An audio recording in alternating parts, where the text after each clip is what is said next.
Good morning to everyone. Okay, हम कर रहे थे एक्टिविटी 1 ऑन पेज नंबर 132। उसका कल हमने क्वेश्चन नंबर 4 का ए पार्ट किया था। आज हम उसका बी पार्ट करेंगे।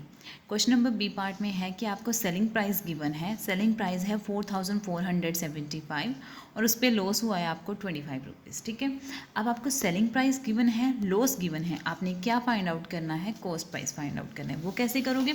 अगर आपको इतना पता है कि आपने कोई चीज़ बेची कितने की है और उस पर आपको साथ में नुकसान भी हो गया, तो उसका कॉस्ट प्राइस कैसे फाइंड आउट करोगे? आप सेलिंग प्राइस में से जो है वो कॉस्ट प्राइस जो है वो प्लस कर देंगे, तो आपको पता चल जाएगा कि उसका कॉस्ट प्राइस कितना होगा। ठीक है, क्योंकि नुकसान हुआ है तो सेलिंग प्राइस में लॉस जो है वो प्लस करेंगे। अगर आपको सेलिंग प्राइस एंड लॉस दोनों गिवन होंगे तो कॉस्ट प्राइस का फॉर्मूला होता है selling price plus loss. Clear? तो उसका फॉर्मूला होता है cost price is equal to selling price plus loss. Selling price कितना है? 4475 वो लिख लेंगे और लॉस कितना है 25। इन दोनों में आपस में क्या कर देंगे? प्लस। तो हमारे पास आंसर कितना आएगा? 4500। मीन्स 4500 की खरीदी है, 4475 की बेची है और उस पर उसको 25 लॉस हो गया है। क्लियर? तो अब है आपकी statement sums. Question number 5। Question number 5 is Mahesh bought a bicycle for rupees 2290 and he sold it for rupees 1600। कहते हैं कि महेश ने बाइक खरीदी है 2290 के। बाउट मीन्स खरीदी है, खरीदी मीन्स कॉस्ट प्राइस है ये इसका, और उसने उसको कितने पे बेच दी है? 1600 पे। Means sold means selling price. Selling price कितना है उसका? 1600। कहते बताओ उसको प्रॉफिट हुआ या लॉस? खरीदी इतने की है, बेची इतने की है, कितना हुआ? कॉस्ट प्राइस ये है, सेलिंग प्राइस ये है। तो अब क्या हुआ? खरीदी इतने की थी, बेची इतने की है, तो उसको प्रॉफिट हुआ या लॉस? ऑफ कोर्स उसको क्या हुआ है? लॉस। सॉरी, उसको लॉस हुआ है क्योंकि खरीदी इतने की थी 2290 की और बेची कितने की है? 1600 की। तो उसको इतने की बेची, इतने की खरीदी थी, इतने की बेची है, तो उसको क्या हुआ है? लॉस हुआ है उसको। तो लॉस का फॉर्मूला क्या होता है? Cost price greater than selling price, so there is a loss. तो हमने ऐसे लिखना है कि कॉस्ट प्राइस मीन्स बाईसाइकिल खरीदी कितने की थी? 2290 की, बेची कितने की है? 1600 की। तो cost price greater than selling price, so there is loss. Loss का फॉर्मूला होता है cost price minus selling price. Cost price की जगह पे आप लिख देंगे 2290 एंड सेलिंग प्राइस की जगह पे क्या लिख देंगे? 1600। सो इन दोनों को आपस में माइनस करने के बाद आपके पास आंसर आएगा 690। सो 690 रुपीज़ उसको क्या हुआ है? लॉस हुआ है। तो ये था आपका क्वेश्चन नंबर 5। अगेन समझाने लगी हूँ। इतने की महेश ने बाइसाइकिल खरीदी थी, इतने की बेच दी है, उसको लॉस हुआ है क्योंकि इतने की खरीदी होगी और इतने की बेची है, तो ऑफ कोर्स उसको क्या हुआ है? लॉस। लॉस का फॉर्मूला होता है कॉस्ट प्राइस में से सेलिंग प्राइस माइनस कर देंगे। 2290 में से 1600 माइनस कर दिए तो आंसर कितना आ गया? 690। सो ये था आपका क्वेश्चन नंबर 5। अब क्वेश्चन नंबर 6 है। क्वेश्चन नंबर 6 है Mrs Goswami bought a calculator for rupees 538। कहते हैं कि मिसेज गोस्वामी ने एक कैलकुलेटर खरीदा है, कितने का? 538 रुपीज़ का। उसने उस पर 90 रुपीज़ खर्च कर दिए हैं रिपेयर के लिए। तो क्या हुआ होगा? वो ख़राब हो गया होगा, तो उसने उसकी रिपेयर कराई 50 रुपीज़ के। She later sold the calculator for rupees 640। कहते कि बाद में उसने क्या किया कि वो जो कैलकुलेटर था ना उसको 640 रुपीज़ का बेच दिया। कहते बताओ did she make a profit और लॉस और हाउ मच? कहते क्या बताओ उसको प्रॉफिट हुआ या लॉस हुआ, कितना हुआ ये बताओ।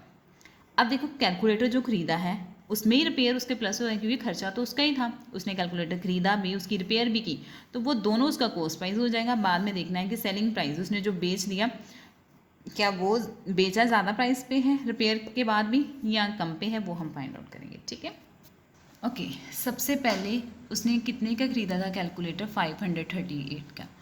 उसमें उसने रिपेयरिंग कितने की करवाई? 90 रुपीज़ की। ठीक है, कॉस्ट प्राइस इतना था कैलकुलेटर का, इतने की उसने रिपेयरिंग करवा दी। अब मीन्स टोटल कॉस्ट प्राइस कितना होगा कि मीन्स उसने कितने की खरीदा हुआ? इट मीन टू से डेट कॉस्ट प्राइस में और रिपेयरिंग दोनों प्लस कर देंगे। Cost price plus cost of repairing. Cost price कितना था? 538 और रिपेयरिंग की कॉस्ट कितनी थी? 90। उन दोनों को प्लस करके आपके पास आया रुपीज़ 628। मीन्स उसको कितने का पड़ा कैलकुलेटर? 628 का।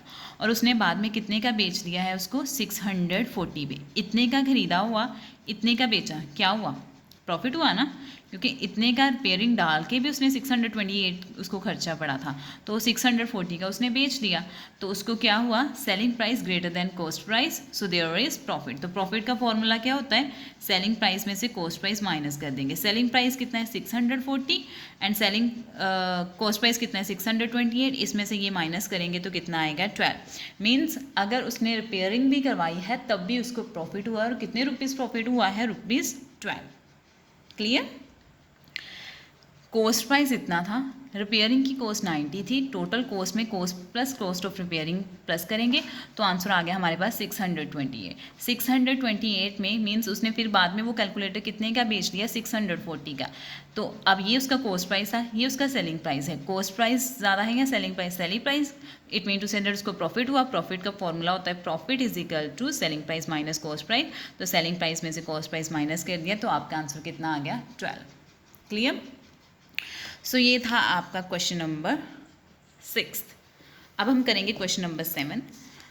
हर्ष bought a table for ₹1,725. He sold it for loss of ₹350. What was the selling price of the table?